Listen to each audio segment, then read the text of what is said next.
Makikita mo pa kaya ang ganda ng langit?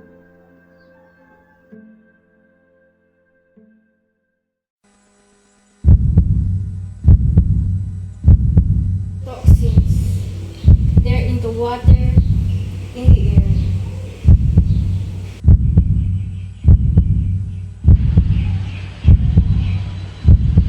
Your baby may not survive. Wala na bang ibang paraan? Hindi ito pwedeng mangyari. May isang babae. Ilang dekada na ang nakalipas. Siyang unang nagtangkang pigilan ito. Ako ng anak noon, bago dumating ang mga pabrika, malinis ang hangin at malinaw ang ilog. Pero nagtiwala kami sa kanila at ang sanggol ko ipinanganak ng tahimik. Wala itong progreso, pero para sa akin, ito ay sementeryong nakabalakad kayo bilang lungsod.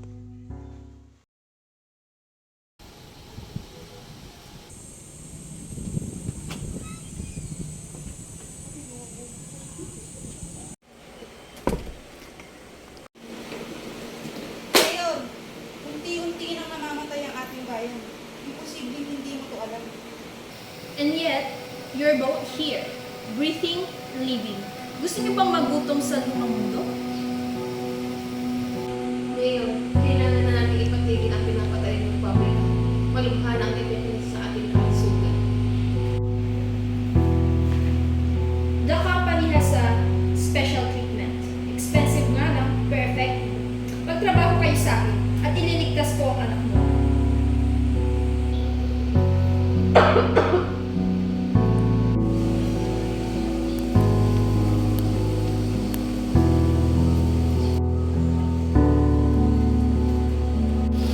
Ate, hindi tayo pwedeng sumuko. Hindi lang ito tungkol sa'yo. Lahat tayo apektado. Kailangan natin gumawa ng paraan. Then, we make a way.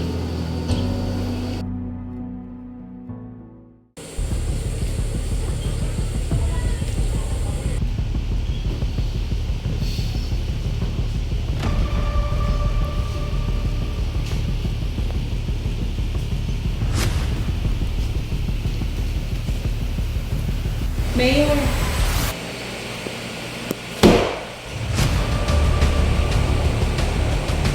nakikiusap kami. Sana pakinggan mo ang aming hinahin. Hindi na po namin kaya, Mayor. Yung usok na sumasama sa hangin, na nilalangkap, yung maruming tubig, yung puro kimikal na nanggagaling sa pabrika. Hindi na talaga ito maganda sa kalusugan. So, isasara ang factory? Anong ipapakain sa bayan? So, mas pipiliin po ba natin buhayin ang ekonomiya habang ang mga tao sa ating bayan ay unti-unting nawawala at nagkakaroon ng sakit?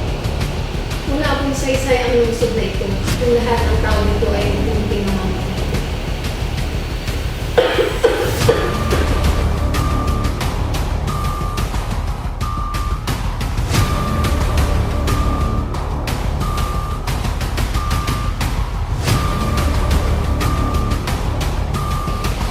Mayor, hindi mo ba nakikita ito ang masamang epekto ng pabrikang pilit mong kinakaburan?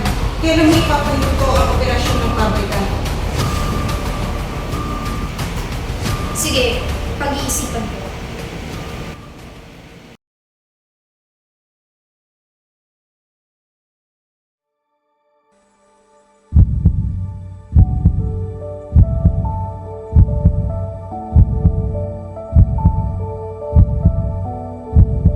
Ate, sa ngayon, malinis na hangin na ang kanyang malalim.